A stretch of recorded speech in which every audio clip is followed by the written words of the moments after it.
Empezamos con el primero de los tres métodos para calcular sólidos de revolución. El primero que vamos a trabajar el día de hoy es el método conocido con el nombre del método de los discos. Método de los discos. Bueno, veamos cómo se deduce la fórmula de una manera bastante sencilla de obtener. Imaginemos por acá en el plano cartesiano eje X, eje Y, un pedazo de curva, como es costumbre, entre un punto A y un punto B.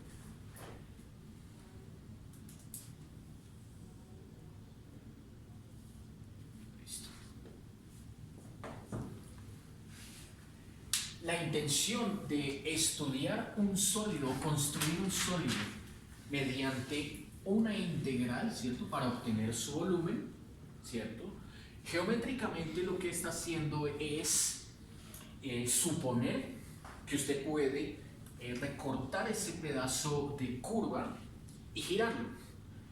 Digamos que quiere girarlo alrededor del eje X. Al hacer ese giro, ¿cierto? Punto a punto se va a hacer el giro, ¿cierto? O sea que usted tendría por acá, por simetría horizontal, este mismo punto A acá en la parte inferior. Y por simetría también horizontal tendría acá 1, 2, 3, 4, 5, un poquito más, 1, 2, 3, 4, 5 y un poquito más, tendría acá el punto B. ¿Cierto? Estaría haciendo este giro alrededor del eje X. Luego, el volumen que queda atrapado ahí entre la figura, ¿cierto? Cuando se hace el giro, es lo que nos va a proporcionar el valor de la integral. Bueno, entonces, imaginemos un pequeño disco, de ahí su nombre. Entonces, ese disco, digamos que lo podemos identificar por acá exactamente. Ese disco tiene una anchura, ¿cierto? Y tiene una altura. Ese pequeño disco, listo, ahí ya quedó pintado.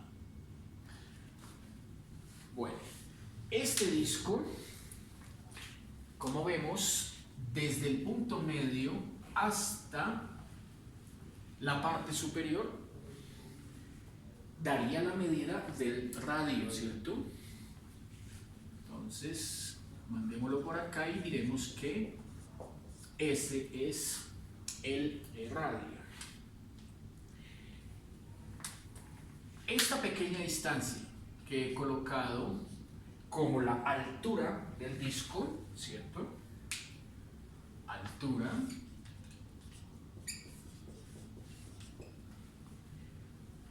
es, note, paralela al eje X.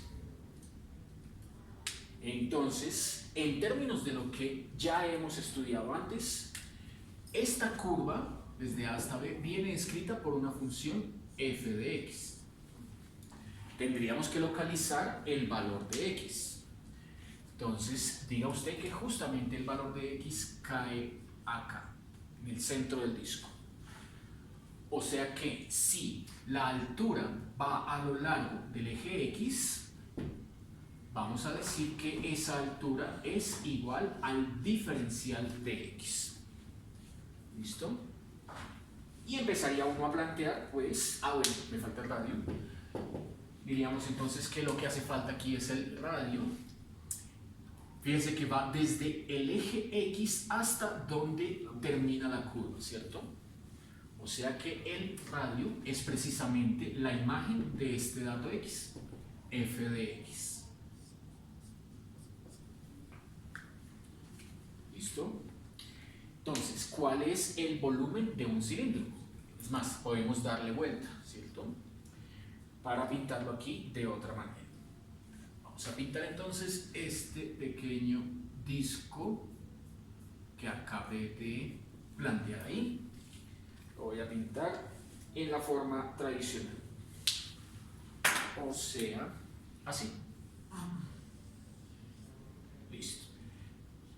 Esta pequeña altura sería el dx, ¿cierto? Esta distancia desde acá a cualquier punto de la periferia es el radio y es f de x. Y justo en el centro está en el punto x, ¿cierto? Bueno, entonces, el volumen del cilindro, por las fórmulas que conocemos, es igual a pi por radio al cuadrado por la altura, ¿cierto? Para este pequeño elemento que vamos a llamar dv, entonces pi es una constante, se conserva, se vuelve a poner.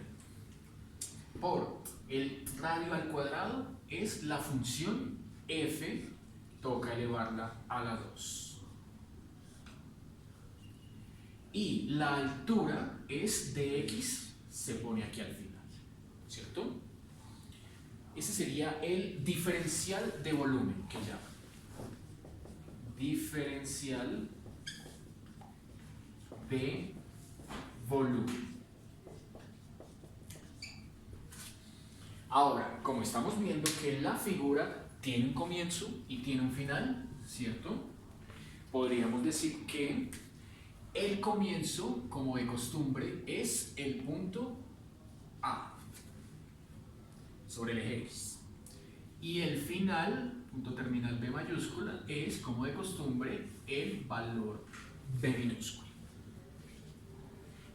Listo. Entonces, para hacer todo el barrido utilizando el concepto de los primeros que vimos en integral definida, pues el de la suma de Riemann, tendría que hacer la suma de todos los discos, todos los volúmenes de todos los discos, ¿cierto?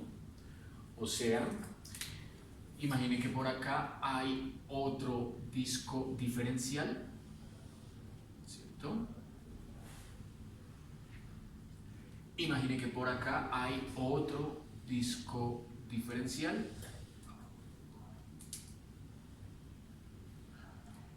Más ese, más otro disco diferencial. Y así hasta cubrir toda la figura, ¿cierto? Que sería este, el último. Este sería el último disco diferencial, ¿no? Listo. Entonces, la sumatoria, ahí ya uno sabe que es el límite de la suma cuando esa cantidad de discos tiende a infinito. El mismo concepto de la suma de Riemann. Como ya no hay necesidad de hacer esa demostración, pues ya vimos el límite de la suma de Riemann, ¿cierto? Entonces, uno pasa directamente a la conclusión, que es la definición de la integral. Entonces diremos que el volumen total de esa figura, ¿cierto? V mayúscula, se planteará como la integral desde A hasta B, extremo izquierdo, extremo derecho, desde A hasta B, de pi veces la función f de x al cuadrado por dx. Esta sería una de las dos fórmulas que caracterizan al método de los discos. Pues, si esta es la representación o la deducción muy sencilla, ¿cierto? Casi a modo de comentario, de lo que sería calcular el volumen cuando la curva se gira alrededor del eje X. La que nos falta sería la fórmula girándolo alrededor del eje Y. Entonces, para deducir la fórmula ya sin tanto detalle, uno básicamente lo que haría es otra vez pintar el plano cartesiano, eje X, eje Y, pero ahora el pedazo de curva que uno va a girar, digamos que sea este, ¿cierto? Cuyo comienzo sigue siendo A, cuyo fin sigue siendo B. Y ahora lo tenemos que girar es alrededor del eje X. Entonces, la imagen nos botaría una reflexión más o menos como esta, ¿no?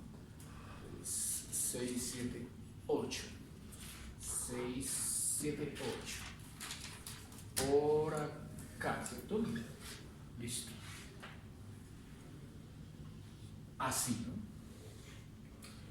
Bueno, entonces aquí, como el giro se está efectuando con respecto al eje Y, nos daría esa figura, ¿cierto? El giro se está efectuando aquí con respecto al eje Y. Y con respecto al eje Y, pues naturalmente van a cambiar los límites de integración. Pues como vimos en los ejemplos de longitud de arco, ¿cierto? A esta coordenada A, su imagen se le asociaba con la letra C, ¿cierto? Y a esta coordenada B, su imagen se le asociaba con la letra D. Para esta integral, que sería el cálculo del volumen cuando uno gira la curva alrededor, un pedazo de curva, alrededor del eje X, habíamos encontrado esta expresión. Ahora, ¿cierto? Y esta expresión únicamente dependía de los límites en X. Ahora el giro se hace alrededor del eje Y. Como se hace alrededor del eje Y, entonces ahí sí toca usar los límites verticales C, que sería este de abajo, y D, que sería este de arriba. Luego, sin entrar en más detalles, tendríamos que el volumen total, cuando el giro se hace alrededor del eje Y, nos conduce a la fórmula V sub Y igual a la integral desde C hasta D de pi veces la función que vamos a llamar g de Y al cuadrado de Y. Para efectos prácticos, para los cálculos que vamos a continuar en la siguiente clase. Para efectos prácticos, f, esta expresión de acá, f, no será otra cosa más sino y despejada en términos de x.